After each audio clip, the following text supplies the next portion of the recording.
السلام علیکم ورحمۃ اللہ وبرکاتہ۔ الحمدللہ رب العالمین، اللہم صلی علی محمد وعلی آل محمد وعلی اصحاب محمد۔ تفسیر ابن کثیر کی آج دوسری نشست کے ساتھ آپ کے سامنے حاضر خدمت ہیں۔ جیسا کہ ہم نے پچھلی نشست کے اندر اس کا تعارف اور امام ابن کثیر کے حالات زندگی اور اصول تفسیر کے بارے میں بات کی، اب ہم اس کو شروع کرنے جا رہے ہیں سورۃ الفاتحہ کے ساتھ۔ سورہ فاتحہ کا کچھ تعارف پہلے بتا دیتے ہیں جو امام ابن کثیر نے اس میں بیان کیا۔ وہ کہتے ہیں اس سورت کا نام سورہ فاتحہ ہے۔ فاتحہ کہتے ہیں شروع کرنے کو، چونکہ قرآن کریم میں سب سے پہلے یہی سورت لکھی، اسی لیے اسے سورہ فاتحہ کہتے ہیں، یعنی پہلی سورت آپ کے سامنے یہی لکھی گئی۔ اس کا ایک نام ام الکتاب بھی ہے، جمہور یہی کہتے ہیں، البتہ حسن اور ابن سیرین اس کے قائل نہیں۔ وہ کہتے ہیں کہ لوح محفوظ کا نام ام الکتاب ہے۔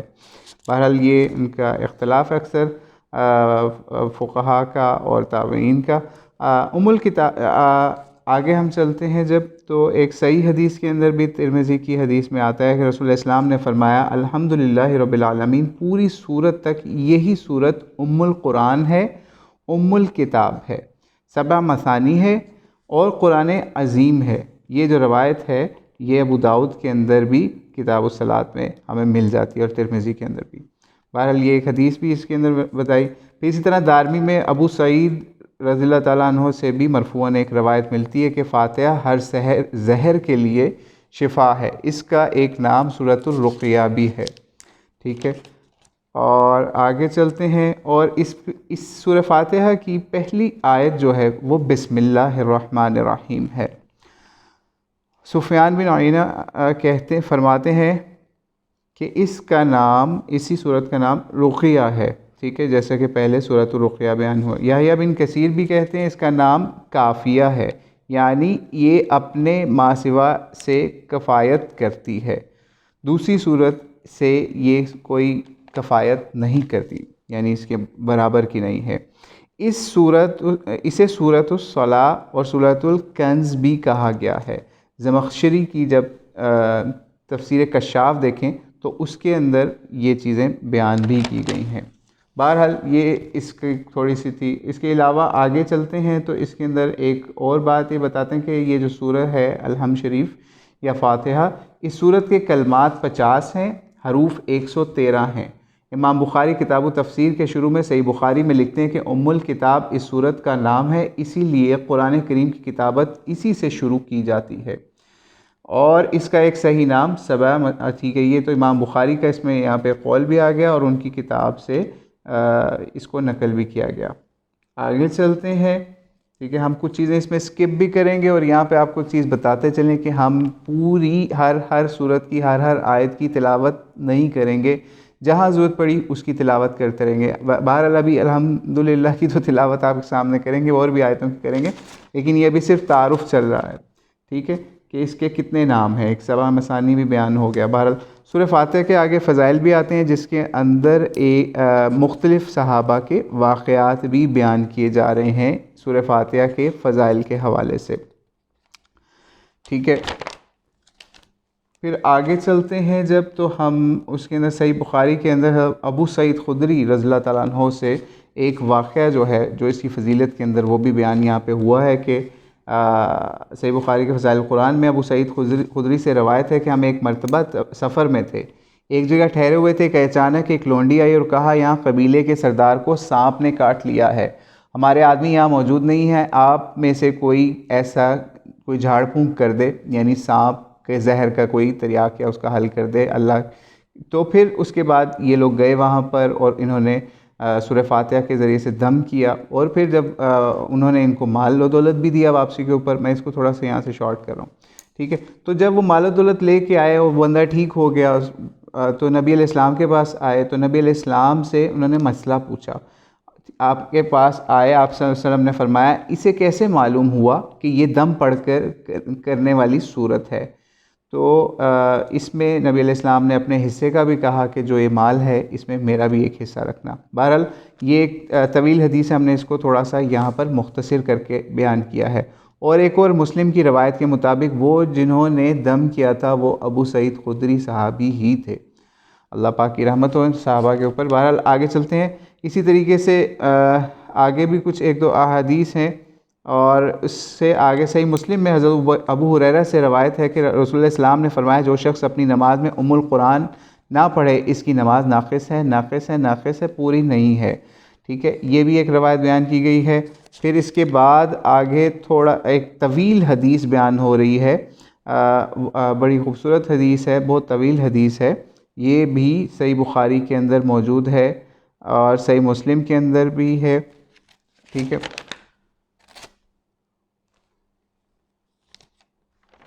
ٹھیک ہے، اور اس جب ہم آگے چلتے ہیں تو آگے کچھ انہوں نے مقتدی اور امام کے سورہ فاتحہ سے متعلق مسائل بھی یہاں پر تحریر کیے ہیں۔ اس کو اگر ہم مختصر اختصار سے کرتے ہیں تو اس کے اندر آپ فرماتے ہیں مقتدی پر سورہ فاتحہ کے واجب ہونے کے مسئلے میں علماء کے 3 قول ہیں، یعنی یہ یہاں پر وہ بحث جو ہے اس کو ڈسکس کریں، جیسے اکثر ہمارے علماء کہتے ہیں کہ کیا امام کے پیچھے سورہ فاتحہ پڑھنی ہے یا خاموش رہنا ہے، ٹھیک ہے، تو اس مسئلے کے اوپر 3 اقوال یہ پیش کریں۔ پہلا قول یہ ہے کہ سورہ فاتحہ کا پڑھنا جس طرح امام پر واجب ہے اسی طرح مقتدی پر بھی واجب ہے۔ اس کی عام دلیل وہ احادیث ہیں جو کہ اس کے وجوب کے اوپر بیان کی جاتی ہیں۔ دوسرا قول یہ ہے کہ سرے سے مقتدی کے ذمہ قرات واجب ہی نہیں، نہ یہ صورت، نہ کچھ اور، نہ جہری نماز میں نہ سری نماز میں۔ اس کی دلیل مسند امام احمد کی یہ حدیث ہے جس میں حضور علیہ السلام نے فرمایا جس کا امام ہو تو امام کی قرات اس کی قرات ہے۔ بہرحال یہ جو روایت بیان کی ہے یہ بھی ضعیف روایت ہے، ٹھیک ہے۔ اس کے آگے جب ہم لیکن یہ روایت ضعیف ہے اور خود حضرت جابر کے قول سے مروی ہے کہ گو اس مرفوع حدیث کی سندیں بھی ہیں لیکن کوئی سند صحیح نہیں، واللہ عالم۔ تیسرا قول اب یہ بیان کر رہے ہیں، ٹھیک ہے، پہلا بھی ہو گیا، دوسرا ہو گیا، اب تیسرا ہو گیا یہ کہ جن نمازوں میں امام آہستگی سے قرات پڑھے تو ان میں مقتدی پر قرات واجب ہے، لیکن جن میں اونچی آواز سے قرات پڑھی جاتی ہے ان میں واجب نہیں۔ اس کی دلیل صحیح مسلم کی وہ والی حدیث ہے، امام اسی لیے مقرر کیا جاتا ہے اس کی اقتداء کی جائے، اس کی تکبیر سن کر تکبیر کہو اور جب وہ پڑھے تو تم چپ رہو۔ بہرحال یہ 3 اقوال علماء کے انہوں نے یہاں پیش کیے، اور ان کے مطابق جو پہلا ٹھیک ہے، پھر اس کے علاوہ یہاں پہ ایک اور روایت بیان کر رہے ہیں لیکن یہ روایت بھی ضعیف ہے، لیکن بہرحال چونکہ امام ابن کثیر نے اس کو لکھا ہے تو اس کو حافظ زبیر علی زئی اور بھی بہت سے علماء نے اس کو ضعیف کہا ہے۔ وہ روایت میں بیان کر دیتا ہوں کہ جب تم بستر پر لیٹو، یہ مسند بزار میں سے حدیث بیان کریں، تم بستر پر لیٹو، سورہ فاتحہ اور سورہ قل هو اللہ پڑھ لو تو موت کے سوا ہر چیز سے امن میں آ جاؤ گے۔ یہ سورہ فاتحہ کے کچھ ہم نے تعارف اس سے پڑھا۔ اب سورہ فاتحہ کو شروع کرنے سے پہلے اعوذ باللہ اور بسم اللہ پڑھنا، ٹھیک ہے، اس کے بارے میں تھوڑا سا یہاں پہ آئے گا، ٹھیک ہے۔ تلاوت قرآن سے پہلے اعوذ باللہ پڑھنا۔ قرآن کریم میں خذ العفو یعنی درگزر کرنے کی عادت اپناؤ، بھلائی کا حکم کیا گیا اور جاہلوں سے منہ موڑ لیا کرو۔ اگر شیطان کی طرف سے کوئی وسوسہ آ جائے تو اللہ تعالیٰ سننے والا، جاننے والا اور والے سے پناہ طلب کر لیا کرو۔ ٹھیک ہے، یعنی یہاں پہ یہ اللہ سے پناہ طلب کرنے کی، یعنی شیطان کے شر سے اللہ کی پناہ میں آنے کے لیے لازم بتایا جا رہا ہے کہ ہمیں اس تلاوت شروع کرنے سے پہلے اعوذ باللہ من الشیطان الرجیم پڑھنا چاہیے، یا پھر اعوذ باللہ السمیع العلیم من الشیطان الرجیم من حمزہ ونفخہ ونفثہ، یہ بھی پڑھنے کی اس کے اندر کچھ روایات بیان کی جائیں۔ بہرحال اس کے لیے قرآن پاک کے اندر سے ہی ایک قول بھی بیان ہو رہا ہے، فَإِذَا قَرَأْتُ الْقُرْآنَ فَاسْتَعِذْ بِاللَّهِ مِنَ الشَّيْطَانِ الرَّجِيمِ، جب قرآن کی تلاوت کرو تو اللہ سے پناہ طلب کر لیا کرو شیطان راندے ہوئے سے۔ ایمان اور اللہ پر توکل کرنے والوں پر اس کا کوئی زور نہیں چلتا، تو جو اس سے دوستی رکھیں اور رب تعالیٰ کے ساتھ شرک کریں۔ قرآن کی ایک جماعت تو یہی کہتی ہے کہ قرآن پڑھنے کے بعد اعوذ باللہ پڑھنی چاہیے، یعنی اس کے بعد بھی پڑھنی چاہیے، یعنی ختم کرنے کے بعد بھی پڑھنی چاہیے، ٹھیک ہے۔ بہرحال اس قول کو یہاں پہ اس کی کچھ تردید بھی کی ہے، کافی لمبی اس کے اوپر ہے کہ اور ساتھ یہ بھی بتایا گیا کہ جمہور علماء کا مشہور مذہب یہ ہے کہ تلاوت سے پہلے اعوذ پڑھنا چاہیے تاکہ وسواس جو ہیں وہ دور ہو جائیں، ٹھیک ہے۔ اس کی بھی کچھ طویل ہے یہاں پہ، اور اعوذ باللہ پڑھنے کے وجوب یا استحباب کے بارے میں علماء کا موقف بھی یہاں بیان کیا گیا ہے۔ جمہور علماء کا قول ہے کہ اعوذ پڑھنا مستحب ہے، یعنی پڑھ لیں تو بہت اچھا ہے، واجب نہیں ہے اس کے پڑھنے سے کہ اس کے نہ پڑھنے سے کوئی گناہ ہو۔ اعوذ باللہ کب اور کہاں پڑھیں؟ امام شافعی علام میں لکھتے ہیں کہ اعوذ زور سے پڑھے ہو اور اگر پوشیدہ پڑھے تو بھی کوئی حرج نہیں، ٹھیک ہے۔ بلند اور آہستہ پڑھنے میں اختیار ہے، حضرت ابن عمر سے پوشیدہ پڑھنا اور حضرت ابو ہریرہ سے اونچی پڑھنا بھی ثابت ہے۔ پہلی رکعت کے سوا رکعتوں میں اعوذ پڑھنے سے امام شافعی کے دو قول ہیں، ایک مستحب ہونے کا، دوسرا مستحب نہ ہونے کا، واللہ عالم، ٹھیک ہے۔ اور صرف اعوذ باللہ من الشیطان الرجیم کہہ لینا امام شافعی اور امام ابو حنیفہ کے نزدیک کافی ہے، لیکن بعض کہتے ہیں اعوذ باللہ السمیع العلیم من الشیطان الرجیم ان اللہ هو السمیع العلیم پوری پڑھے۔ ثوری اور اوزاعی کا یہی مذہب ہے۔ بعض کہتے ہیں استعیذ باللہ من الشیطان الرجیم پڑھے تاکہ آیت کے پورے الفاظ پر عمل ہو جائے۔ بہرحال یہ اعوذ باللہ من الشیطان الرجیم کے بارے میں کچھ یہ چیزیں بیان کی گئی ہیں، ٹھیک ہے۔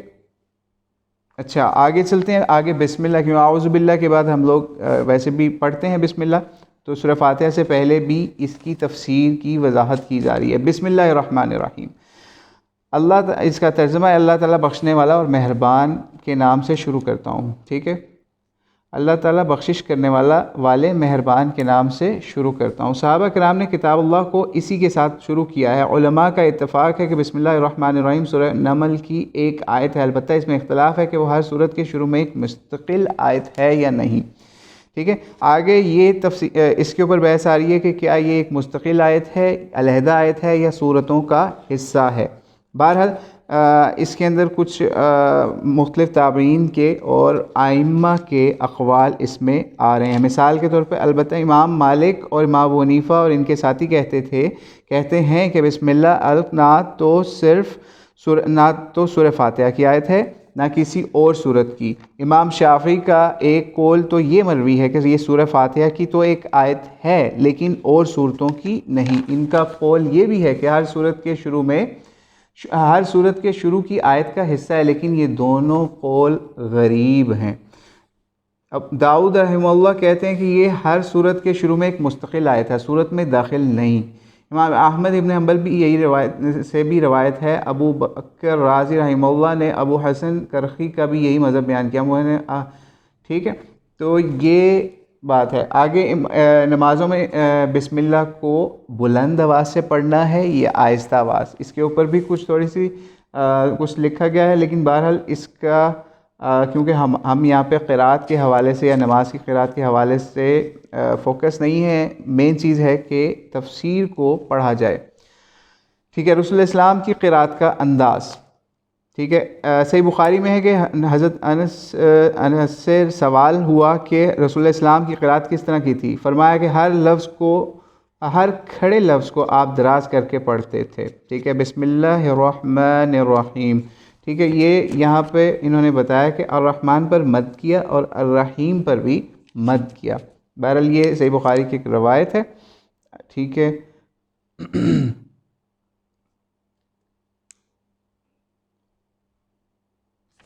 آگے چلتے ہیں۔ بسم اللہ کے کچھ فضائل ہیں، اس کے اندر کچھ اسرائیلی روایات یہاں پہ لکھی ہیں اور اس کے علاوہ کچھ ضعیف روایات بھی لکھی گئی ہیں جس کی تخریج بھی حافظ زبیر صاحب نے کی ہے، جیسے کہ میں یہاں پہ ایک روایت بیان کر دیتا ہوں بسم اللہ کے فضائل کے اندر، جو کہ ضعیف روایت ہے، لیکن یہ کیونکہ ابن کثیر نے لکھی، لیکن حافظ زبیر علی زئی رحمہ اللہ نے اس کو بتایا کہ اس کے اندر کیا ذوف پایا جاتا ہے۔ بہرحال تفسیر ابن ابی حاتم میں حضرت عثمان بن عفان نے رسول اللہ علیہ وسلم سے بسم اللہ کے متعلق سوال کیا، آپ نے فرمایا یہ اللہ کا نام ہے، اللہ تعالیٰ کے بڑے ناموں اور اس میں اس قدر نزدیکی ہے جیسے آنکھ کی سیاہی اور سفیدی میں، ٹھیک ہے۔ یہ ضعفاء للعقیلی کے اندر یہ بتایا گیا ہے جناب کہ یہ ایک موضوع روایت ہے، بلکہ ضعیف نہیں بلکہ موضوع روایت ہے، ٹھیک ہے۔ بہرحال بسم اللہ کی ہر کام کی ابتدا میں بسم اللہ پڑھنی چاہیے، بسم اللہ کہہ لینا مستحب ہے، خطبہ کے شروع میں بھی بسم اللہ کہہ لینی چاہیے۔ حدیث میں آیا کہ جس کام کو بسم اللہ الرحمن الرحیم سے شروع نہ کیا جائے اس میں برکت نہیں ہوتی، ٹھیک ہے، اس لیے بسم اللہ کو حصول برکت کے لیے بھی پڑھا جا سکتا ہے۔ امام رازی نے اپنی کتاب میں اس آیت کی فضیلت میں بہت سی احادیث وارد میں ہے، جب اپنی بیوی کے پاس جائے بسم اللہ پڑھ لے۔ بہرحال یہ اور اس کے آگے یہ بھی لکھتے ہیں امام رازی اپنی کتاب کے اندر کہ اگر بسم اللہ پڑھ لے اللہ تعالیٰ اس کو کوئی اولاد بخشے تو اس کی اولاد کے سانس کی گنتی کے برابر نامہ اعمال میں نیکیاں لکھی جائیں گی۔ لیکن یہ روایت بالکل بے اصل ہے، میں نے نہ تو یہ کہیں نہیں پائی، ٹھیک ہے، اور ٹھیک ہے یہ بے اصل روایت ہے اس کا بھی یہاں پہ بتایا۔ بہرحال جو بیوی کے پاس جانے یا ان کے ساتھ تعلق قائم کرنے والی دعا ہے اس کے شروع میں بسم اللہ ضرور آتا ہے، لیکن اس کی اس طریقے سے فضیلت نہیں بیان ہوتی جس طریقے سے امام رازی نے اس کو بیان کیا۔ بہرحال اس کا بھی یہاں پہ تردید کی گئی۔ آگے چلتے ہیں، یہاں پہ کچھ اور بسم اللہ کے بارے میں آ رہا ہے، اس کو ہم اس کا جو مین چیزیں تھیں وہ آپ کو بیان کر دیں۔ آگے بسم اللہ کے آگے آتا ہے، بسم اللہ کا ایک پارٹ بسم اللہ ہے، پھر آگے الرحمن اور الرحیم ہے، ٹھیک ہے۔ جب ہم الرحمن اور الرحیم کی تفسیر کے اندر جاتے ہیں تو یہ لکھتے ہیں کہ رحمان میں رحیم سے زیادہ مبالغہ ہے، یعنی ایک رحمان ہے اور ایک رحیم ہے، رحمان میں رحیم سے زیادہ مبالغہ ہے۔ علامہ ابن جریر کے قول سے تو معلوم ہوتا ہے کہ گویا اس پر اتفاق ہے، بعض سلف کی تفسیروں سے بھی یہ معلوم ہوتا ہے کہ حضرت عیسیٰ کا قول بھی اسی معنی میں پہلے گزر چکا کہ رحمان سے مراد دنیا اور آخرت میں رحم کرنے والا، اور رحیم سے مراد آخرت میں رحم کرنے والا۔ بعض لوگ کہتے ہیں کہ رحمان مشتق نہیں ہے، اگر یہ اس طرح ہوتا تو مرحوم کے ساتھ نہ ملتا، حالانکہ قرآن میں بالمؤمنین رحیمہ آیا ہے، ٹھیک ہے۔ رحمان، پھر ایک یہ بھی قول یہاں لکھا ہے رحمان عبرانی نام ہے، عربی نہیں ہے۔ بہرحال آگے چلتے ہیں، الرحمن الرحیم کی بھی کچھ ہم نے اس میں جو تھی وہ آپ کے سامنے بیان کر دی، اور آگے چلتے ہیں، ٹھیک ہو گیا، ٹھیک ہے۔ اعوذ باللہ من الشیطان الرجیم، بسم اللہ الرحمن الرحیم، الحمدللہ رب العالمین، سب تعریفیں اللہ تعالیٰ کے لیے ہیں جو تمام جہانوں کا پالنے والا ہے، ٹھیک ہے۔ اس میں یہاں پہ قرات کے حوالے سے بھی کچھ انہوں نے لکھا ہے، بہرحال اور ساتھ یہ بھی لکھا ہے کہ اس طریقے سے پڑھنے کو ٹھیک کہا گیا، اس طرح سے نہیں، اور انہوں نے کہا ہے ساتوں قاری الحمدو کو دال کے ساتھ، دال کے پیش سے پڑھتے ہیں، ٹھیک ہے، جیسے الحمدللہ، ٹھیک ہے، یہ بھی لکھا ہے۔ اور آگے کہتے ہیں الحمدللہ یہ ثنا کا کلمہ ہے، اللہ تعالیٰ نے اپنی خود ثنا آپ کی ہے اس ضمن میں، گویا یہ فرمایا کہ تم کہو الحمدللہ، بعضوں نے کہا الحمدللہ کہنا یہ اللہ کے پاکیزہ ناموں اور اس کی بلند صفتوں سے اس کی ثنا کرنا ہے، الشکر للہ کہنا یہ اللہ کی نعمتوں اس کے احسانوں کا شکریہ ادا کرنا ہے، لیکن یہ قول صحیح نہیں کہ زبان عرب اس کو جاننے والے علماء اتفاق کرتے ہیں شکر کی جگہ حمد کا لفظ اور حمد کی جگہ شکر بولتے ہیں۔ بہرحال یہ یہاں پر کچھ لکھا ہے، ٹھیک ہے۔ آگے چلتے ہیں، ہم حمد کی تفسیر میں علماء سلف کے اقوال بھی اس میں کچھ جمع کیے گئے ہیں، ٹھیک ہو گیا، ٹھیک ہے۔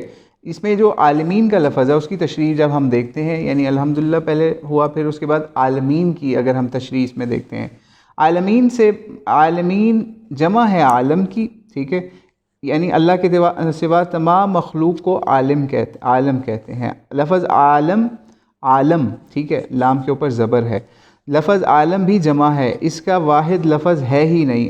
آسمان کی مخلوق، خشکی تری کی مخلوق کو عوالم یعنی کئی عالم کہتے ہیں، اسی طرح ایک زمانے میں ایک وقت کو بھی عالم کہا جاتا ہے۔ ابن عباس سے اس آیت کی تفسیر میں مروی ہے کہ اس سے مراد تمام مخلوق ہے، خواہ آسمانوں کی ہو یا زمینوں کی، ٹھیک ہے۔ لَيَكُونَ لِلْعَالَمِينَ نَذِيرًا بھی بیان کی جاتی ہے، یعنی تاکہ وہ العالمین یعنی جن اور انس کے لیے ڈرانے والا ہو جائے، ٹھیک ہے۔ انسان، جنات، فرشتے، شیاطین انہیں عالم کہا جائے گا، جانوروں کو نہیں کہا جائے گا، بہرحال یہ بھی ایک قول ہے، واللہ عالم اس کے بارے میں۔ ہر قسم کو، قتادہ کہتے ہیں کہ ہر قسم کو، یعنی جنات کی، ان سب کی ہر قسم کی چیزوں کو ایک عالم کہتے ہیں، ٹھیک ہے، آسمانوں والے، ٹھیک ہے۔ آگے انہی عالموں کے بارے میں حمیری کہتے ہیں کہ 1000 امتیں ہیں، 600 تریمیں ہیں، 400 خشکی میں سعید بن مسیب سے بھی یہی مروی ہے۔ ایک ضعیف روایت میں حضرت فاروق اعظم رضی اللہ تعالیٰ عنہ کی خلافت کے زمانے میں ایک سال ٹڈی نظر نہ آئی، بلکہ دریافت کرنے پر بھی نہ پتہ چلا۔ آپ غمگین ہو گئے، یمن، شام، عراق کی ہر جگہ سوار دوڑا ہے، ٹڈیاں نظر نہیں آئیں، تو یمن والے سوار تھوڑی سی ٹڈیاں لے کے امیر المومنین کے سامنے پیش کی۔ آپ نے انہیں دیکھ کر تکبیر کہی، یعنی اللہ اکبر کہا، اور فرمایا، رسول اللہ علیہ وسلم سے سنا تھا، آپ فرماتے تھے اللہ نے 1000 امتیں پیدا کی ہیں، ٹھیک ہے، اس میں 1000 امتوں کا ذکر ہے، جن میں سے 600 تو تری پر ہیں، 400 خشکی پر ہیں۔ ان میں سے سب سے پہلے جو امت ہلاک ہوگی وہ ٹڈیاں ہوں گی، یا بس ان کی ہلاکت کے پے در پہ سب امتیں ہلاک ہو جائیں گی، جس طرح تسبیح کا دھاگا ٹوٹ جائے ایک ایک کر کے، پھر اس سے موتی سارے جھڑ جاتے ہیں۔ بہرحال یہ جو قول ہے اس کو بھی یہاں پہ انہوں نے بتایا کہ یہ ضعیف قول ہے، اس کے راوی محمد بن عیسیٰ حلالی ضعیف ہیں، سعید بن مسیب سے بھی یہ قول بہرحال مروی ہے۔ الرحمن الرحیم، الرحمن الرحیم بہت بخشش کرنے والا، بڑا مہربان ہے۔ حضرت ابو سعید فرماتے ہیں، ٹھیک ہے، الرحمن الرحیم کی مکمل، ٹھیک ہے، یہ اس کی تفسیر ہم پہلے کر چکے ہیں، ٹھیک ہے، جیسے کہ آپ نے دیکھا جس کے اندر ہم نے بتایا کہ الرحمن اور الرحیم یہ دونوں، ان دونوں کا مطلب کیا ہے، یہ ہم پہلے بیان کر چکے۔ آگے آ جاتے ہیں مالکی یوم الدین کے اوپر، بدلے کے دن کا مالک۔ جب ہم اس کے اوپر آتے ہیں تو بعض قاریوں نے مالکی کو ملکی بھی پڑھا ہے، پر یہ قراتیں انہوں نے لکھا ہے کہ صحیح اور متواتر ہیں، مالکی بھی پڑھ سکتے ہیں، ملکی بھی پڑھ سکتے ہیں۔ آگے چلتے ہیں۔ ابن شہاب کہتے ہیں کہ سب سے پہلے مروان نے ملکی پڑھا، میں کہتا ہوں مروان کو اپنی اس قرات کی صحت پر اطلاع تھی، ٹھیک ہے۔ ابن شہاب جو راوی حدیث ابن شہاب کو جو ٹھیک ہے، آگے چلتے ہیں۔ یہ کہتے ہیں قل اعوذ برب الناس ملک الناس، یعنی کہہ کر کہ میں پناہ پکڑتا ہوں لوگوں کے رب اور لوگوں کے مالک کی، اور ملک کا لفظ ملک سے ماخوذ ہے، جیسے فرمایا لمن الملک اليوم، یعنی آج ملک کس کا ہے، صرف اللہ واحد غلبے والے کا، اور فرمایا قولہ الحق، اس کا فرمان حق اور اس کا سب مالک ہے، اور فرمایا آج کے دن مالک صرف رحمان ہی کا حق ہے، یعنی ملک رحمان ہی کا تو حق ہے۔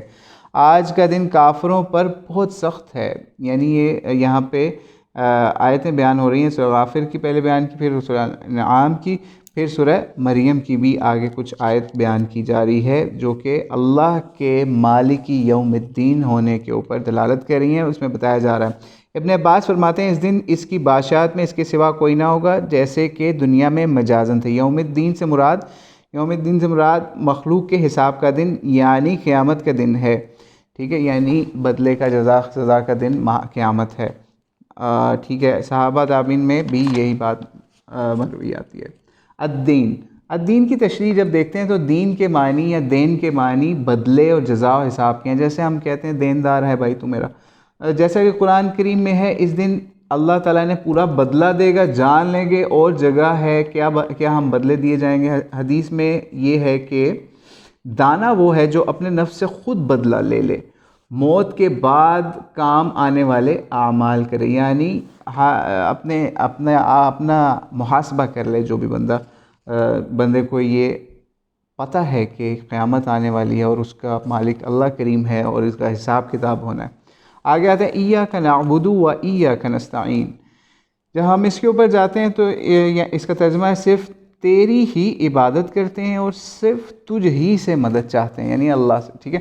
آگے بعض سلف کا فرمان ہے کہ سارے قرآن کا راز سورہ فاتحہ میں، پوری سورت کا راز ایاک نعبد و ایاک نستعین میں ہے۔ آیت کے پہلے حصے میں شرک سے بیداری کا اعلان ہے، دوسرے میں اپنی طاقتوں اور قوتوں کا انکار ہے، اللہ عز و جل کی طرف اپنے تمام کاموں کو سپرد کرنا ہے۔ اس کا مضمون اور بھی بہت سی آیت کریمہ کے اندر آیا، فاعبدوا وتوکل علیہ، یعنی اللہ ہی کی عبادت کر، اس پر بھروسہ کر، ٹھیک ہے۔ قل هو الرحمن، پھر آگے بھی کچھ آیتیں ہیں، رب المشرق والمغرب لا الہ الا هو فاتخذہ وکیلا، یعنی مشرق و مغرب کا رب وہی ہے، اس کے سوا کوئی معبود نہیں، تو اسی کو یعنی اللہ کو ہی اپنا کارساز سمجھ۔ یہ مضمون اس آیت کریمہ میں اس سے پہلے کی آیت میں تو خطاب نہ تھا، لیکن اس آیت میں اللہ تعالیٰ سے خطاب کیا گیا جو نہایت لطافت اور مناسبت رکھتا ہے۔ اس لیے جب بندے نے اللہ تعالیٰ کی صفت بیان کی تو گویا قرب الہی میں آ گیا، اللہ جلالہ کے حضور پہنچ گیا۔ مالک اس کو خود خطاب کر کے اپنی ذلت اور مسکینی کا اظہار کرنے لگا، یعنی بندہ کہنے لگا یا رب ہم تو تیرے ذلیل غلام ہیں، ہم اپنے تمام کاموں میں تیرے ہی محتاج ہیں۔ ٹھیک ہے، آیت میں یہ بھی تفصیل ہوگی، بہرحال آگے چلتے ہیں۔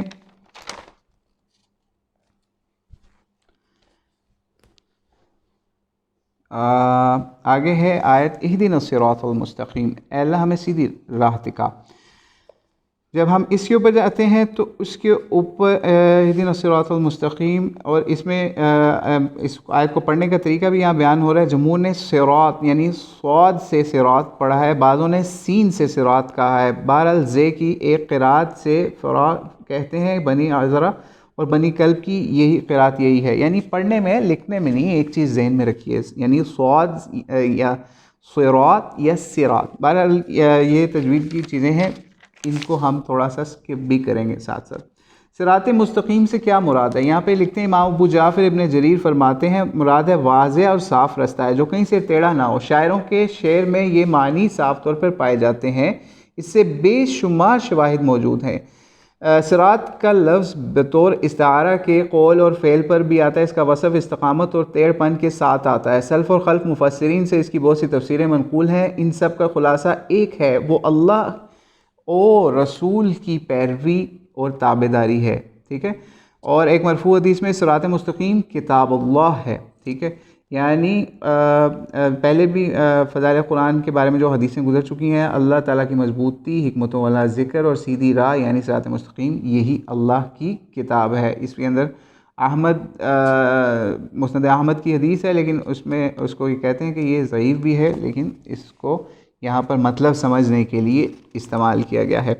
آگے چلتے ہیں، عبداللہ رضی اللہ عنہ فرماتے ہیں کہ صراط مستقیم وہ جس پر ہمیں رسول اللہ السلام نے چھوڑا۔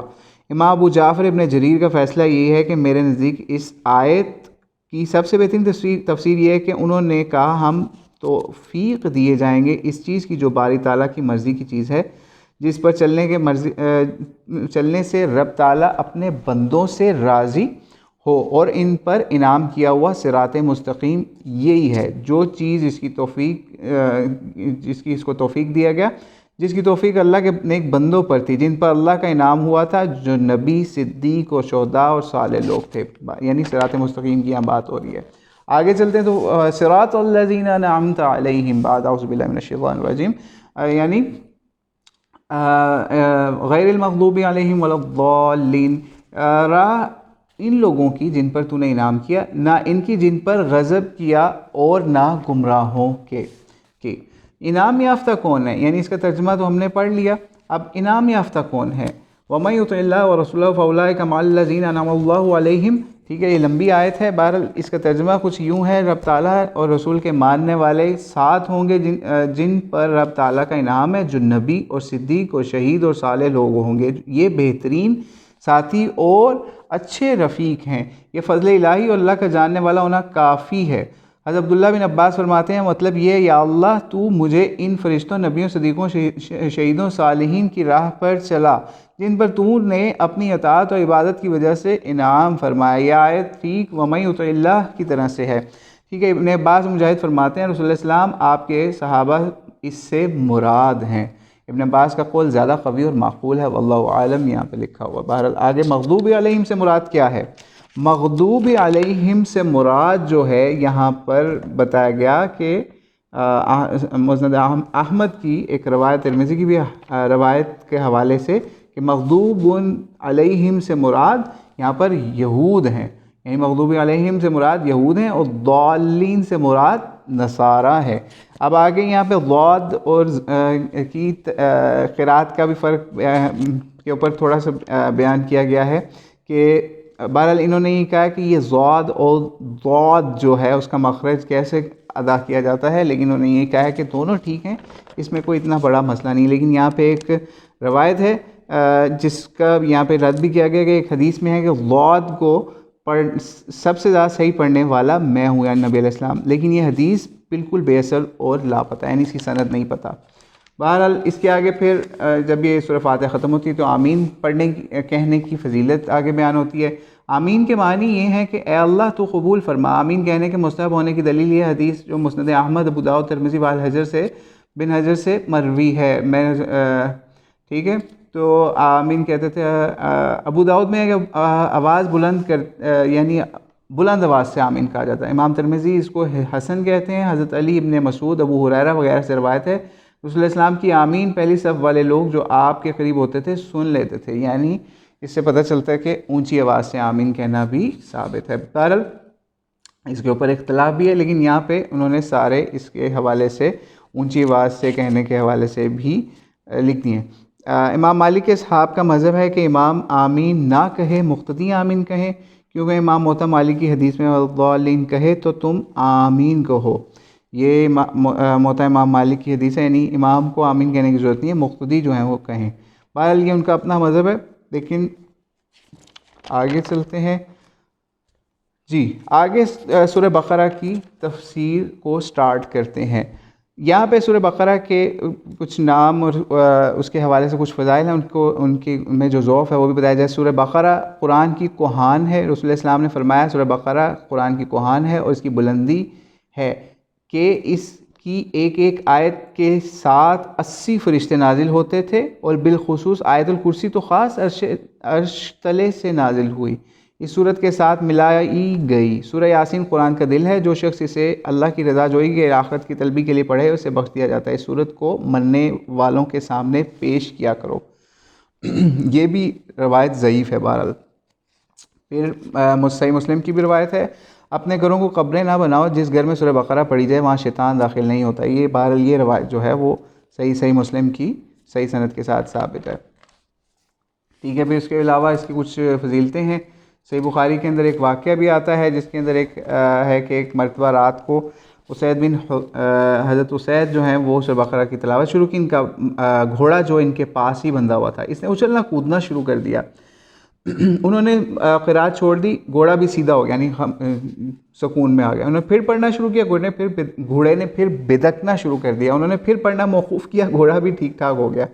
تیسری مرتبہ پھر یہی ہوا، چونکہ ان کے صاحبزادے یحییٰ گھوڑے کے پاس ہی لیٹے ہوئے تھے، اس لیے ڈر محسوس ہوا کہ کہیں بچے کو چوٹ نہ آ جائے۔ قرآن پڑھنا بند کر دیا انہوں نے، اسے اٹھا لیا آسمان کی تو دیکھا جانور کے بدکنے کی وجہ کیا ہے۔ حضور علیہ السلام کی خدمت میں آ کر واقعہ بیان کرنے لگے۔ آپ سنتے جاتے اور فرماتے جاتے، اسید پڑھتے چلے جاؤ۔ حضرت اسید نے فرمایا کہ حضور علیہ السلام تیسری مرتبہ کے بعد تو یحییٰ کی وجہ سے میں نے پڑھنا بالکل بند کر دیا۔ اب جو نگاہ اٹھی تو کیا دیکھتا ہوں، ایک نورانی چیز سایہ دار ابر کی طرح ہے، اس میں چراغوں کی طرح کی روشنی ہے، بس میرے دیکھتے ہی دیکھتے وہ اوپر کو اٹھ گئی۔ آپ نے فرمایا جانتے ہو یہ کیا چیز تھی؟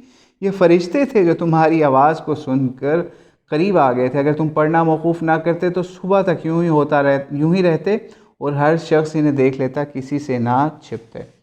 ٹھیک ہے، یہ حدیث کئی کتابوں میں اور سندوں کے ساتھ بھی موجود ہے، واللہ عالم۔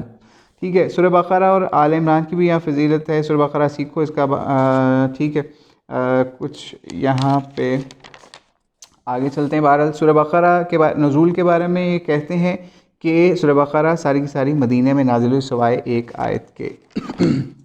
آگے چلتے ہیں حروف مقطعات، کیونکہ سورہ بقرہ شروع ہو رہی ہے الف لام میم سے۔ اس کے بارے میں بھی یہاں پہ یہ مختلف جو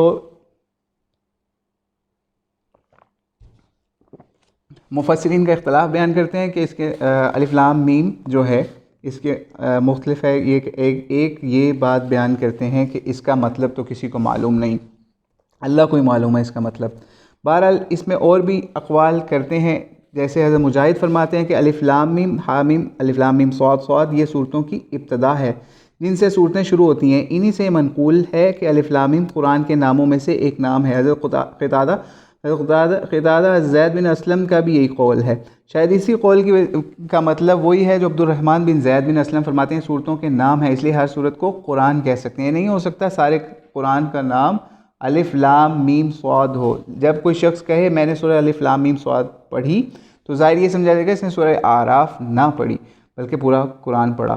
بہرحال یہ ایک رائے ہے، واللہ عالم۔ اس کے بعد مفسرین کہتے ہیں اس کے اندر ایک بہت اچھی رائے بھی مفسرین کی طرف سے دی گئی ہے، ہم اس کے اوپر آ جاتے ہیں کہ یہ حروف قرآن میں بطور معجزے کے طور پر آئے ہیں، تو ضروری تھا کہ اگر یہ آئے ہیں اس معجزے کے 3 صورتوں کے شروع میں یہ حروف آئے ہیں، وہاں ذکر بھی قرآن کریم کا ہو، قرآن کی بزرگی و بڑائی کا بیان ہو۔ چنانچہ 29 صورتوں میں ایسا ہی ہوا۔ اللہ کا فرمان جیسے الف لام میم ذالک الکتاب لا ریب فیہ سورہ بقرہ کے اندر، پھر اسی طرح آل عمران کے اندر آ گیا الف لام میم اللہ لا الہ الا هو الحی القیوم، ٹھیک ہے، اس میں بھی آگے کتاب کا ذکر ہے یعنی قرآن کا۔ پھر ایک اور جگہ پہ آ جاتا ہے جب تیسری جگہ پہ سورہ اعراف میں الف لام میم کتاب انزل الیک، یہاں پہ بھی قرآن کا ذکر آ گیا۔ یعنی یہ یہاں پہ بیان کر رہے ہیں کہ جہاں پہ ان حروف مقطعات سے آغاز ہو رہا ہے تو آگے قرآن کا ہی ذکر آ رہا ہے، یعنی خاص طور پہ کتاب کا ہی ذکر آ رہا ہے،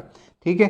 تو آگے چلتے ہیں دوسری آیت کی، دوسرے ذالک الکتاب لا ریب فیہ، بعد اعوذ باللہ من الشیطان الرجیم، ذالک الکتاب لا ریب فیہ ھدی للمتقین، اس کتاب کے اللہ کے تعالیٰ کی کتاب ہونے میں کوئی شک نہیں، پرہیزگاروں کو راہ دکھانے والی ہے۔ یہاں ذالکہ سے مراد ابن عباس فرماتے ہیں حاذا کے ہیں، مجاہد، اکرمہ، سعید بن جبیر اور سدی مقاتل، ابن جریج کا بھی یہی قول ہے، یعنی ذالکہ سے مراد حاذا کے ہیں، حاذا میں نہیں یہ، ٹھیک ہے۔ بہرحال زمخشری کہتے ہیں کہ اس سے اشارہ الف لام میم کی طرف ہے، جیسے اس آیت میں لا فارض ولا بکر، یعنی نہ تو وہ گائے بڑھیا ہے نہ بچی، بلکہ اس کے درمیانی جوان عمر کی جوان ہے۔ اور جگہ فرمایا ذالکم حکم اللہ یحکم بینکم، یہ ہے اللہ کا حکم جو تمہارے درمیان حکم کرتا ہے، اور فرمایا ذالکم اللہ، یہ ہے اللہ تعالیٰ۔ اس کی مثال اور موقع بھی گزر چکے ہیں۔ بہرحال یہ ذالکہ کے حوالے سے بات ہو رہی ہے یہاں پہ۔ بعض نے تو تورات کی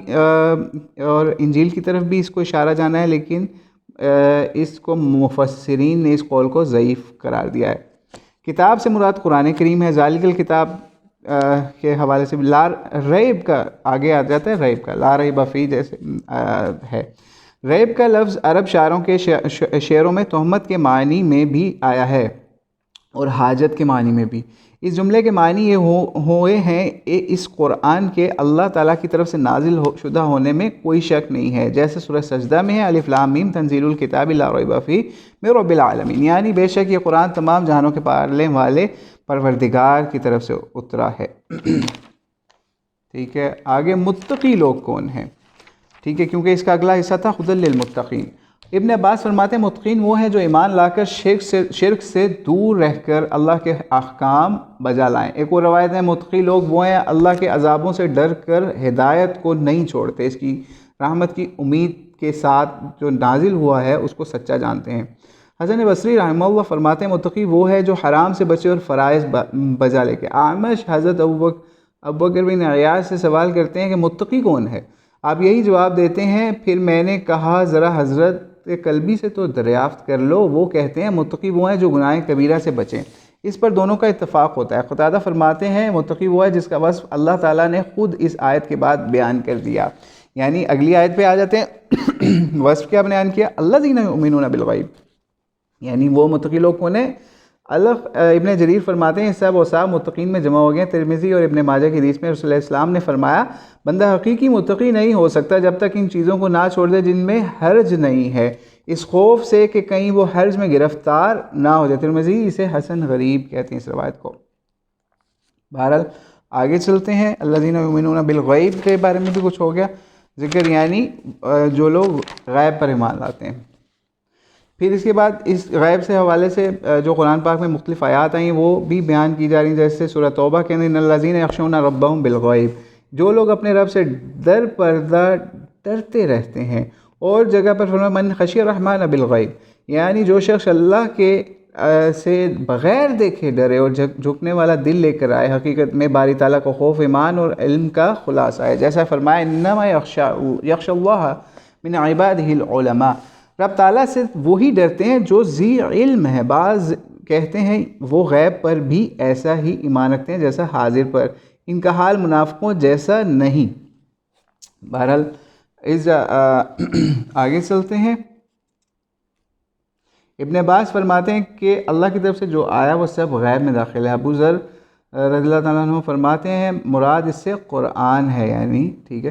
عطا فرماتے ہیں، عطا رحمہ اللہ فرماتے ہیں اللہ تعالیٰ پر ایمان لانے والے غیب پر ایمان لانے والے ہیں۔ آگے چلتے ہیں، وَيُقِيمُونَ الصَّلَاةَ وَمِمَّا رَزَقْنَاهُمْ يُنْفِقُونَ، اور قائم رکھتے ہیں نماز کو اور ہمارے دیے ہوئے میں سے دیتے رہتے ہیں۔ اقامت صلاۃ و نفاق سے مراد کیا ہے؟ آیت میں ابن عباس فرماتے ہیں آیت نمبر 3 کے لیے کہ فرائض نماز بجا لاتے ہیں، رکوع، خضوع اور توجہ کو قائم کرتے ہیں، ٹھیک ہے۔ مما رزقناہم ینفقون کے معنی زکوٰۃ ادا کرنے کے ہیں۔ بعض صحابہ نے کہا اس سے مراد آدمی کا اپنا بال بچوں کو کھلانا پلانا زکوٰۃ کے حکم سے پہلے کی آیت ہے۔ حضرت ضحاک فرماتے ہیں کہ زکوٰۃ کی 7 آیات جو سورہ برات میں ہے یعنی سورہ توبہ، ان کے نازل ہونے سے پہلے یہی حکم تھا اپنی اطاعت مستطاعت کے مطابق جو میسر ہو دیتے رہو۔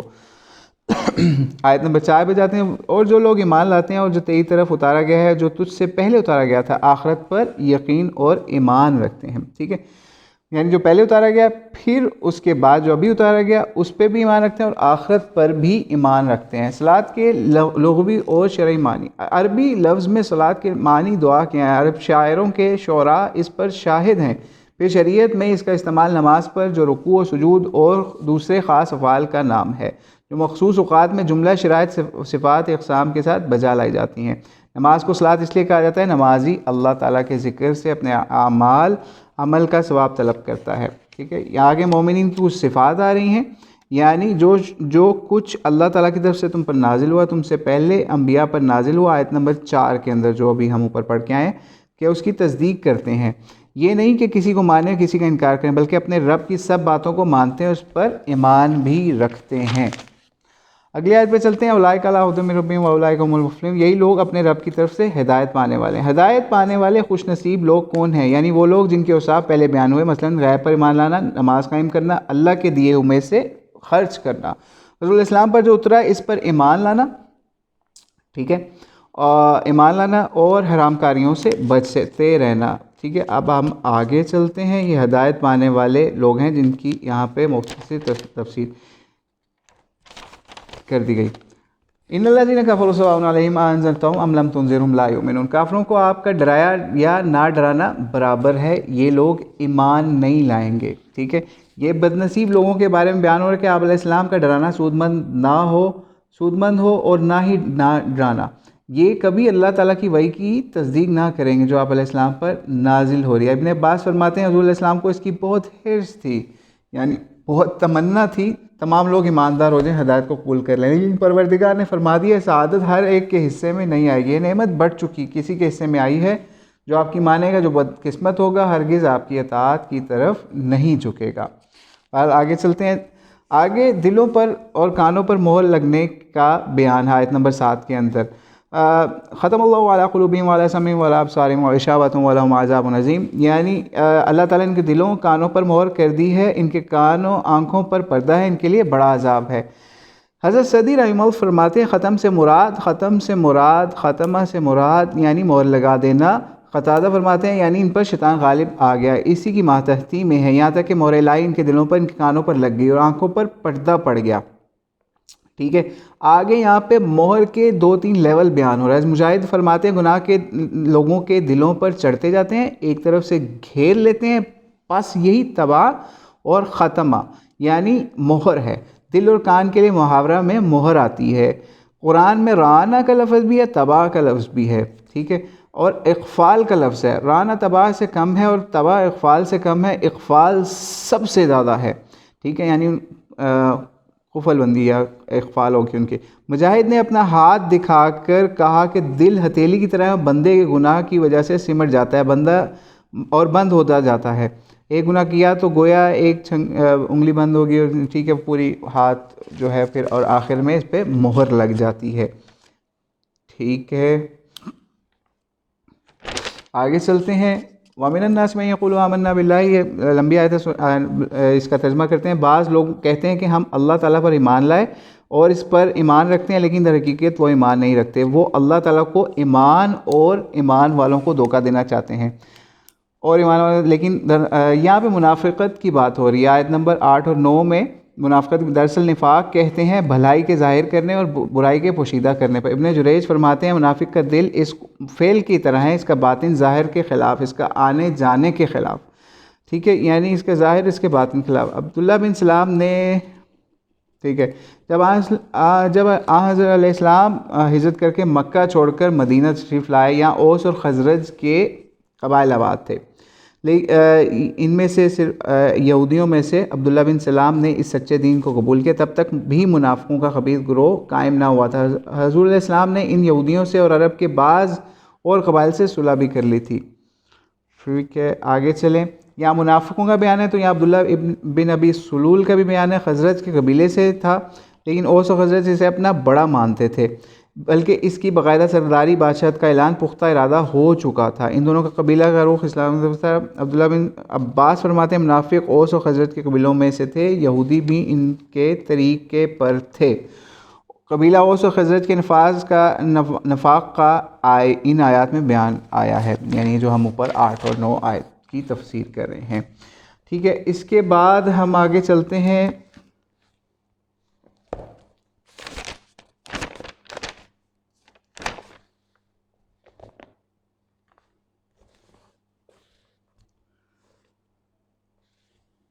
آیت نمبر 10 پہ چلتے ہیں کہ ان کے دلوں میں بیماری تھی، اللہ تعالیٰ نے انہیں بیماری میں بڑھا دیا، ان کے جھوٹ کی وجہ سے ان کے لیے دردناک عذاب ہے۔ فی قلوبہم مرض سے آیت شروع ہو رہی ہے۔ بہرحال آگے چلتے ہیں۔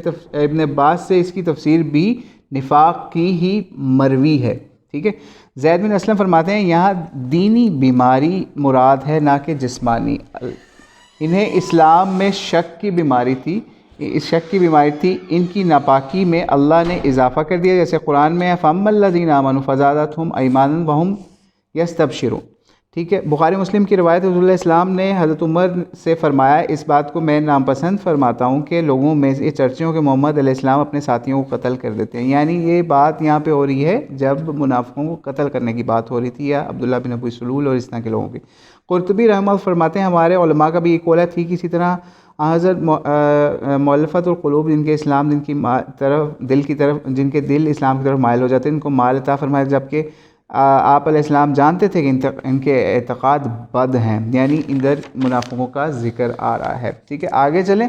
آیت نمبر 11 میں آتا ہے جب ان سے کہا جاتا ہے کہ زمین میں فساد نہ کرو، جواب دیتے ہیں ہم تو صرف اصلاح کرنے والے ہیں، خبردار یقیناً یہی لوگ فساد کرنے والے ہیں، اصلاح کرنے والے نہیں ہیں بلکہ فساد کرنے والے۔ آیت نمبر 12 یہاں بھی منافقوں کا بیان ہو رہا ہے، ٹھیک ہے۔ اس میں بھی عبداللہ بن ابی سلول کے بارے میں آ رہا ہے کہ یہاں پر بھی آپ نبی علیہ السلام کے بارے میں آ رہا ہے کہ آپ منافقوں کے ساتھ پھر بھی حسن سلوک کرتے تھے، جیسے کہ ایک روایت بھی یہاں پہ بیان ہو رہی ہے کہ میں نہیں چاہتا کہ لوگ وہی صحابہ کو یعنی چونکہ یہ لوگ ان کو صحابہ ہی سمجھا جاتا تھا، یہ صحابہ کے اندر ہی گھسے ہوتے تھے لوگ، تو اس لیے یہاں پہ بھی وہی روایت آ رہی ہے صحیح بخاری کی کہ نبی علیہ السلام نے ان کو اس لیے نہیں مارا، آپ فرماتے تھے کہ اگر میں ان کو مرواتا ہوں تو لوگ کہیں گے کہ یہ تو اپنے صحابہ کو مار ڈالتا ہے بندہ، یعنی نبی علیہ السلام، ٹھیک ہے۔ اور پھر آپ ایک اور روایت میں اگر 70 مرتبہ سے زیادہ استغفار میں بھی اس کی بخشش ہو جاتی، یعنی عبداللہ بن نبی سلول کی، تو میں اس سے بھی زیادہ استغفار کرتا، یعنی یہ تھا نبی علیہ السلام کا اخلاق حسنہ کہ وہ بندہ مر گیا منافق مسلمانوں کے خلاف کام کر کے، پھر بھی نبی علیہ السلام چاہتے ہیں کہ وہ بندہ جو ہے وہ بچ جائے اللہ کے عذاب سے، ٹھیک ہے۔ بہرحال اللہ تعالیٰ نے پھر جب اس پہ متنبہ کر دیا، پھر نبی علیہ السلام نے اس فعل سے دوسری طرف رجوع کر لیا۔ وَإِذَا قِيلَ لَهُمْ آمِنُوا، جب ان سے کہا جاتا ہے کہ اس کا بھی آگے ہم آیت 13 ہے کہ صحابہ کی طرح تم بھی ایمان لاؤ، ان سے کہا جاتا ہے کہ لوگوں کو ایمان لاؤ، جواب دیتے ہیں ہم ایسا ایمان لائیں جیسا بے وقوف لاتے ہیں، ٹھیک ہے۔ خبردار ہو جاؤ یقیناً بے وقوف یہی ہیں لیکن جانتے نہیں ہیں۔ یہ بد خصلت لوگ اصل میں یہ بے وقوف کہتے تھے ان لوگوں کو جو لوگ ایمان لاتے تھے۔ بہرحال مطلب یہاں پہ یہ ہے کہ ان منافقوں کو صحابہ کی طرح اللہ تعالیٰ کے فرشتوں، کتابوں اور رسولوں پر ایمان لانے کی، موت کی طرح بعد جی اٹھنے اور جنت دوزخ کی قانت کے تسلیم کرنے کو، رسول اللہ السلام کی اطاعت کرنے کے اور نیک اعمال بجا لانے، برائیوں سے باز رہنے کے لیے کہا جاتا ہے۔ ملعون فرقے ایسے ایمان کو بے وقوف کا ایمان بتاتے تھے۔ ابن مسعود دیگر صحابہ اور سے بھی یہ بات یہی تفسیر بیان کی گئی ہے۔ صفحہ سفیہ کی جمع ہے، جیسے حکماء حکیم کی جمع ہے۔ یعنی جیسے یہاں پہ آمن السفہاء کی بات ہوئی ہے نا تو اس آیت میں، تو اس کی اب یہاں پہ صفی بتایا جا رہا ہے کہ صفی کی جمع جو ہے وہ سفہاء ہے، ٹھیک ہے۔ سفہاء سے مراد عورتیں اور بچے ہیں۔ ان منافقوں کے جواب میں یہاں بھی خود پروردگار عالم نے جواب دیا تاکیداً کے ساتھ فرمایا بے وقوف تو یہی ہیں، لیکن ساتھ ہی جاہل بھی ایسے ہیں، اپنی بے وقوفی کو جان بھی نہیں سکتے، اپنی جہالت و ضلالت کو سمجھ سکتے ہیں، اس سے زیادہ ان کی برائی کمال، اندھا پن، ہدایت سے دوری اور کیا ہوگی۔ بہرحال آگے چلتے ہیں، پھر اگلی آیت نمبر یہ اولئک الذین اشتروا الضلالۃ، یہ وہ لوگ ہیں جنہوں نے گمراہی کو ہدایت کے بدلے میں مول لیا ہے، پس نہ تو ان کی تجارت نے ان کو فائدہ دیا اور نہ ہدایت والے ہوں، ٹھیک ہے۔ آگے اس کی بھی تفسیر کے ہدایت کے بدلے میں انہوں نے گمراہی کیسے خریدی اس کے بارے میں بیان آ رہا ہے۔ ابن مسعود بعض دیگر صحابہ سے مروی ہے کہ انہوں نے ہدایت چھوڑ دی اور گمراہی لے لی۔ حضرت عبداللہ فرماتے ہیں انہوں نے ایمان کے بدلے کفر قبول کیا۔ مجاہد فرماتے ہیں ایمان لائے پھر کافر ہو گئے، ہدایت پر گمراہی کوئی پسند کرتے۔ ایسے سمود کے بارے میں ارشاد ہوا وَأَمَّا ثَمُودَ فَهَدَيْنَاهُمْ فَاسْتَحَبُّوا الْأَعْمَى، یعنی باوجود یہ کہ ہم نے سمودیوں کو راہ دکھائی مگر پھر بھی انہوں نے اس کی بجائے اندھے پن کو ترجیح دی۔ ذَلِكَ بِأَنَّهُمْ آمَنُوا، پھر آگے یہاں پہ سورۃ المنافقون کی آیت ہے، یعنی یہ اس لیے کہ یہ لوگ ایمان لا کر پھر کافر ہوئے، پھر ان کے دلوں پر مہر کر دی گئی۔ یہ ایسے منافق تھے جنہیں ایمان نصیب ہی نہ ہوا، پس نہ تو اس سے سودے میں کوئی فائدہ ملا نہ ہی ہدایت ملی کوئی اس کے اوپر انہیں۔ آگے آ رہی ہے آیت نمبر 18، مثلہم کمثل الذی استوقد نارا، ان کی مثال اس شخص کی ہے جس نے آگ جلائی، پس آس پاس کی چیزیں روشنی میں آئی تھیں، جو اللہ ان کے نور کو لے گیا اور انہیں اندھیروں میں چھوڑ دیا، جو نہیں دیکھتے، بہرے گونگے اندھے ہیں پس وہ نہیں لوٹتے۔ صم بکم عمی فہم لا یرجعون والی آیت ہے۔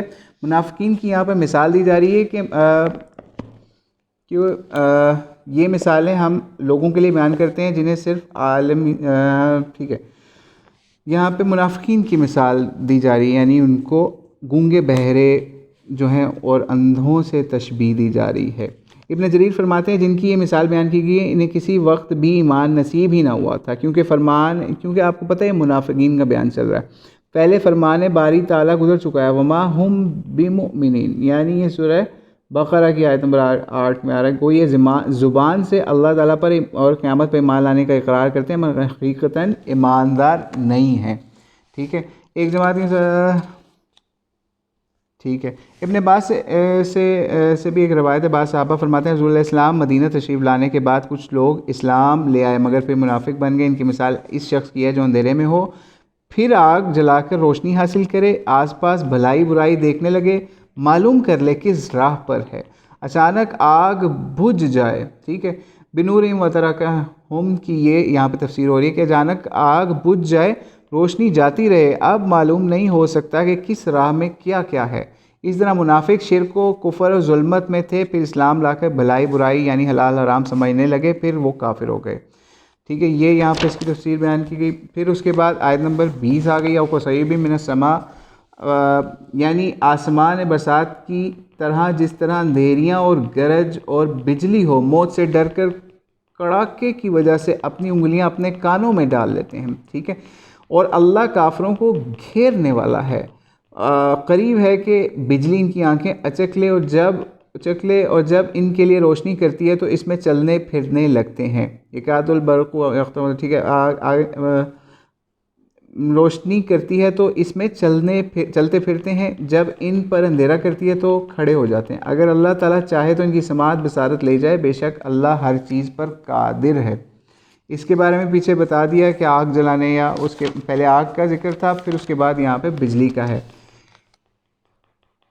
حضرت قتادہ کا قول ہے کہ لا الہ الا اللہ کہنے سے منافق کو دنیوی نفع یعنی مسلمانوں میں لین دین، وراثت، یہ چیزیں حاصل ہو جاتی ہے، لیکن چونکہ دل ایمان کی جڑ اس کاموں میں حقیقت نہیں ہوتی۔ بہرحال یہاں پہ بھی منافقین کے بارے میں ہی بیان آ رہا ہے۔ آگے چلتے ہیں آیت نمبر 22 کے اوپر۔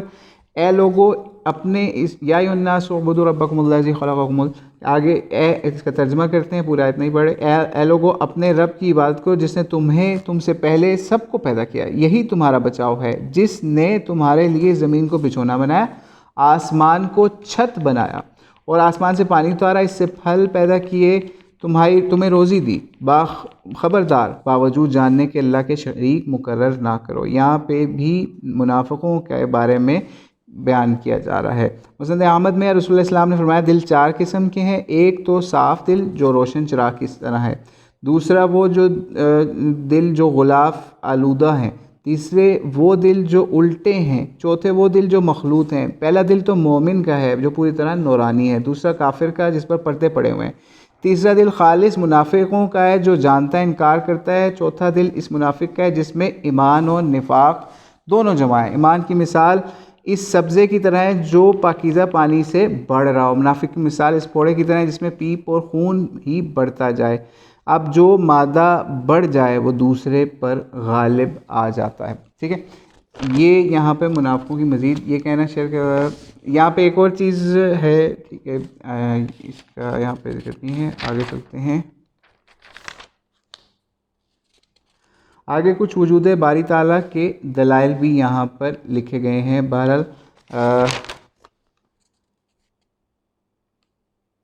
آیت نمبر 24 پہ چلتے ہیں، 23-24 پہ۔ وَإِن كُنتُمْ فِي رَيْبٍ مِّمَّا نَزَّلْنَا عَلَىٰ عَبْدِنَا، اس کا آگے ہم ترجمہ پڑھتے ہیں، ہم نے جو کچھ اپنے بندے پر اتارا اس میں اگر تمہیں شک ہو، تم سچے ہو تو تم اس جیسی ایک صورت بنا لو۔ چیلنج ہو رہا ہے کفار کو یا منافقین کو، تمہیں اختیار ہے کہ اپنے اللہ تعالیٰ کے سوا اپنے مددگار بھی بلا لو، پس اگر تم نے نہ کیا تو تم ہرگز نہ کر سکو گے، تو اسے سچا مان کر اس آگ سے بچو جس کا ایندھن انسان ہے اور پتھر ہیں جو کافروں کے لیے تیار کی گئی ہے۔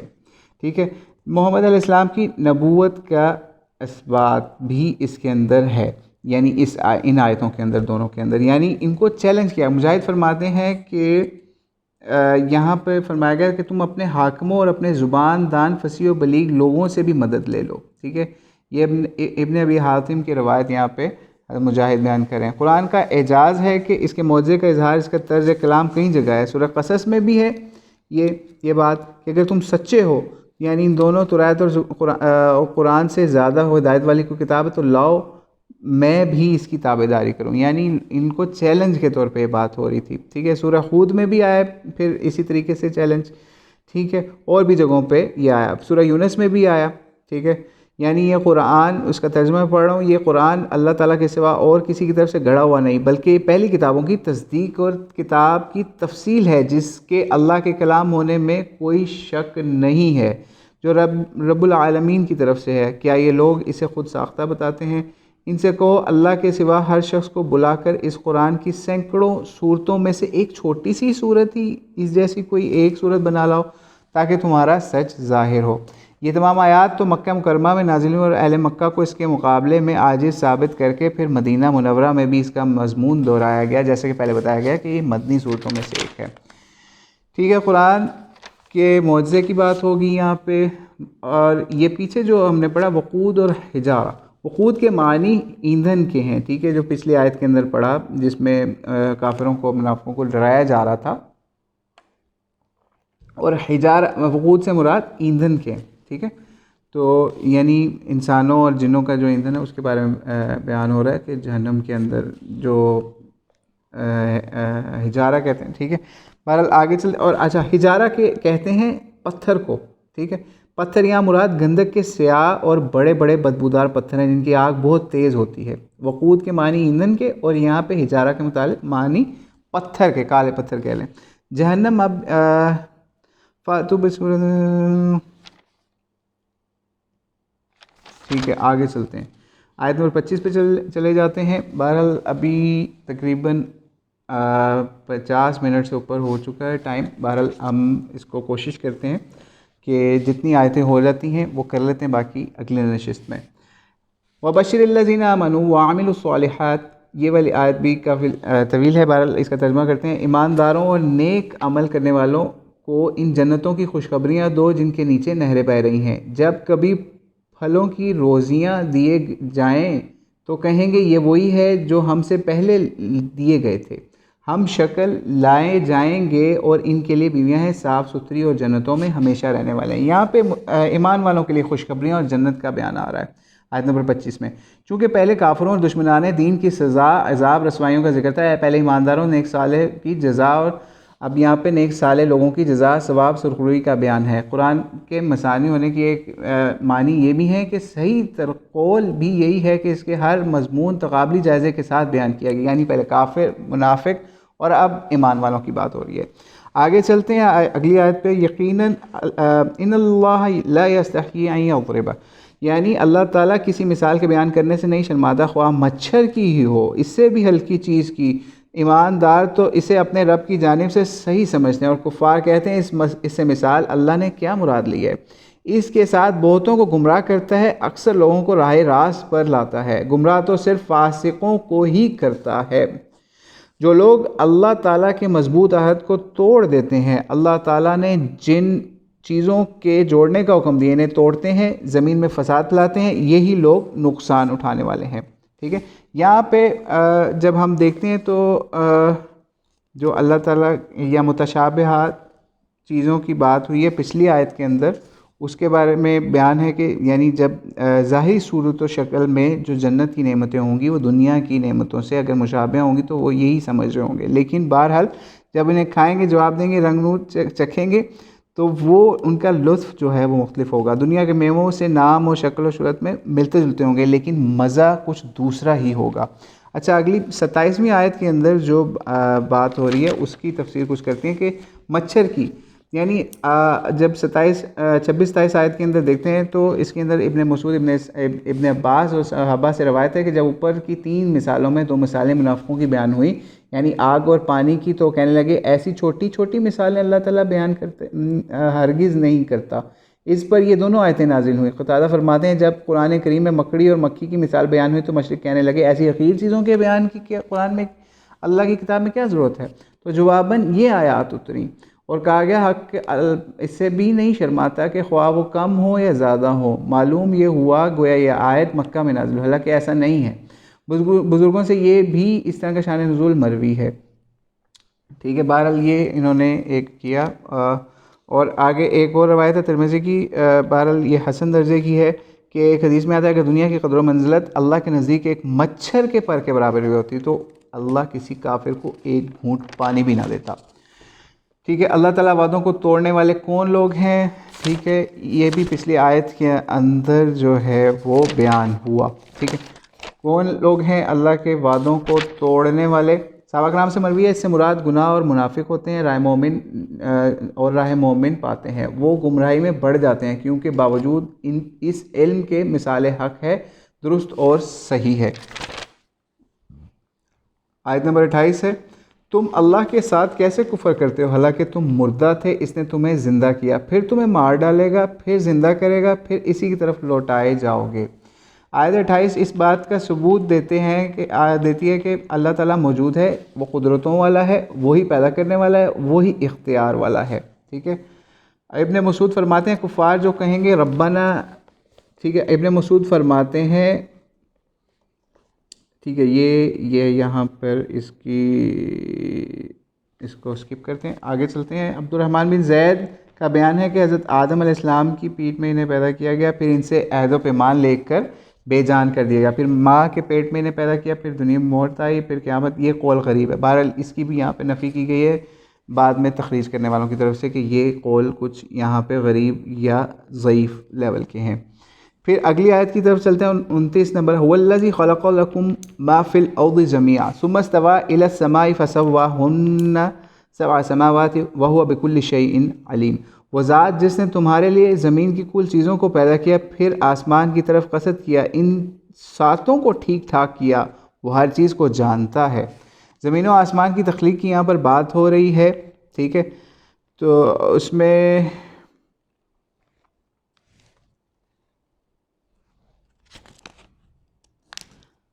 اوپر کی آیت میں یعنی آیت نمبر 29 جو تلاوت کی گئی، ان دلائل کا قدرت کا بیان ہے جو خود انسان کے اندر ہیں۔ اس سے مراد آیت میں ان دلائل کا بیان جو روزمرہ آنکھوں کے سامنے ہے، یہاں قصد کرنے، متوجہ ہونے کے معنی ہے۔ ٹھیک ہے، آگے چلتے ہیں۔ اچھا، یہاں پہ تخلیق کی بات ہو رہی ہے، وہ ذات جس نے زمین کی کل چیزوں کو پیدا کیا. اچھا، اس میں ابن عباس نے یہی معنی بیان فرمایا کہ اس آیت کے حوالے سے کہ معنی بیان فرمایا، یعنی زمین پہلے کی پیدائش پھر آسمانوں کی، البتہ زمین کی درستگی وغیرہ یہ بعد کی چیز ہے. ابن مسعود، ابن عباس، دیگر صحابہ سے یہ مروی ہے کہ اللہ کا عرش پانی پر تھا اور کسی چیز کو پیدا نہیں کیا تھا. جب مخلوق کو پیدا کرنا چاہا تو پانی سے دھواں بلند کیا، اونچا چڑھا، اس سے آسمان بنائے، خشک ہو گیا، پھر اس کی زمین بنائی، پھر اس کو الگ الگ کر کے 7 زمینیں بنائیں. اتوار اور سوموار کے دن 2 زمینیں، یہ 7 زمینیں بن کے 2 دن میں، یہ یعنی 2 دن میں 7 زمینیں بن گئیں. زمین مچھلی پر ہے، مچھلی وہ ہے جس کا ذکر قرآن میں ہے. نون والقلم، مچھلی پانی ہے اور پانی صفا پر ہے، صفا فرشتے پر ہیں اور فرشتے پتھر پر ہیں، یہ پتھر وہ ہے جس کا ذکر لقمان نے کیا تھا. پتھر ہوا پر ہے، مچھلی کے ہلنے سے زمین کانپنے لگی تو اللہ نے پہاڑوں کو گاڑ دیا، زمین ٹھہر گئی. یہی معنی ہے یہاں کہ اللہ تعالیٰ نے فرمان وجلنا فی الارض رواسیا ان تمید بہم، یعنی زمین نہ ہلے اس لیے ہم نے اس میں پہاڑ جما دیے. اس کی یہ جو قول ہے زمین مچھلی کے اوپر ہے، بہرحال یہاں پہ یہ بتایا گیا کہ اس کی سند ضعیف ہے، ٹھیک ہے، یہ اتنی مضبوط بات نہیں ہے، تو اس چیز کے اوپر ہمیں بحث میں نہیں پڑھنا چاہیے کہ زمین پانی پر ہے یا زمین جو ہے وہ مچھلی کے اوپر ہے. ٹھیک ہے، ہم آخری آیت کی طرف بڑھتے ہیں اور آج کا یہاں پہ درس کا یا تفسیر ابن کثیر کے اس سیشن کا اختتام کرتے ہیں. وَإِذْ قَالَ رَبُّكَ لِلْمَلَائِكَةِ إِنِّي جَاعِلٌ فِي الْأَرْضِ خَلِيفَةً، جب تیرے رب نے فرشتوں سے کہا میں زمین میں خلیفہ بنانے والا ہوں، تو انہوں نے کہا ایسے شخص کو کیوں پیدا کرتا ہے، یعنی پیچھے تخلیق کی بات ہو رہی تھی، تو اب یہاں پہ رب آ رہا ہے انسان کو تخلیق کرنے کا یا خلیفہ بنانے کا. تو کیوں جب تیرے رب نے فرشتوں سے کہا میں زمین میں خلیفہ بنانے والا ہوں، تو انہوں نے کہا ایسے شخص کو کیوں پیدا کرتا ہے جو زمین میں فساد کرے اور خون بہائے، اور ہم تیری تسبیح اور ہم پاکی بیان کرنے والے ہیں. اللہ تعالیٰ نے فرمایا میں وہ جانتا ہوں جو تم نہیں جانتے.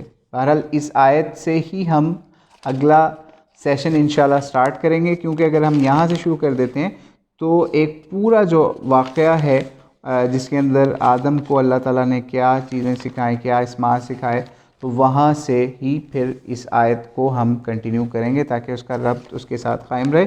بہرحال اس میں ابلیس اور بھی چیزوں کا ذکر آئے گا. آج ہم نے کوشش کی کہ ہم پورا پارہ کریں ختم، لیکن پورا پارہ تفسیر کا نہیں ہو سکا ختم. بہرحال جو اللہ کو منظور، ہم نے کوشش کی کہ اس کے اندر سے تفسیر کے اندر سے جو موٹے موٹے پوائنٹ تھے ان کو آپ کے سامنے رکھیں، اور اس تفسیر کے اندر سے ہی تفسیر ابن کثیر کے ذریعے سے ہی رکھیں. اپنی رائے اس میں کوشش کی کہ نہ داخل کی جائے. اس کا مطالعہ انشاءاللہ کل بھی جاری رہے گا، اور آگے بھی آپ دعا کریں کہ اللہ ہمیں ہمت دے کہ ہم اس کو جاری رکھ سکیں. اور امید ہے کہ کل پہلا پارہ جو ہے ہم اس کو ختم کر لیں گے. ابھی صرف 30 آیتیں ہوئی ہیں، لیکن آگے ہم اس کو کوشش کریں گے تھوڑی سی سپیڈ اپنی بڑھا لیں. تو اللہ سے دعا ہے کہ جو ہم نے پڑھا اس میں اگر کوئی غلطی پڑھنے میں یا بولنے میں ہوئی، اللہ کریم اس کو معاف فرمائے، اور ہمیں قرآن کریم کو اپنی زندگی کے اندر نافذ کرنے والا اور اس قرآن کو اپنی زندگیوں میں نافذ کرنے والا بنائے. واللہ عالم بالصواب. سبحان ربک رب العزت عما یصفون وسلام علی المرسلین والحمد للہ رب العالمین. وآخر الدعوانا ان الحمد للہ رب العالمین.